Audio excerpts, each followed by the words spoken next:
Dobrý deň, volám sa Pavol Meňky, mám 47 rokov, som ženatý, mám dve deti, manželka pracuje ako lekárka na poliklinike na Chrenovej v Nitre.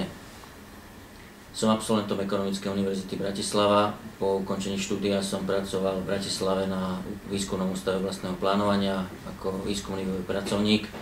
Pracoval som predovšetkým v oblasti modelovania ekonomických procesov. Následne som pracoval v ďalších zamestnaniach. Pracoval som v Slovenskej sporiteľni ako vedúci odboru informačných technológií, v Texie banke Slovensko ako obchodný riaditeľ. Toho času pracujem ako krajský riaditeľ Všeobecnej zdravotnej poisťovne. Čo sa týka skúseností v oblasti samosprávy, pracoval som od roku 2005 na Nitrianskom samosprávnom kraji ako predseda komisie finančnej. Chcel by som svoje skúsenosti, ktoré mám najmä v oblasti ekonomiky a financií, aj v budúcom období, pokiaľ teda uspejem, využiť v prospech Nitrianskeho samosprávneho kraja.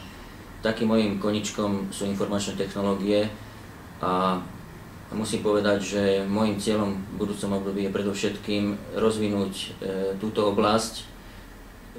Momentálne sa Nitriansky samosprávny kraj uchádza o projekty Európskej únie, je to 4,5 milióna eur na podporu informačno-komunikačných technológií. Cieľom tohto projektu, ktorý je momentálne na ministerstve financií, je predovšetkým sprístupniť občanovi prostredníctvom internetu styk so samosprávou, konkrétne teda s Nitrianskym samosprávnym krajom. To je môjim cieľom, aby sa podarilo predovšetkým túto oblasť rozvinúť a poskytnúť občanovi prístup prostredníctvom internetu a komunikovať s úradom Nitrianskeho samosprávneho kraja, čím si zefektívni tú prácu, že nemusí sem chodiť a veľa činností, ktoré potrebuje získať prostredníctvom úradu, vie cez internet dosiahnuť. Ďakujem.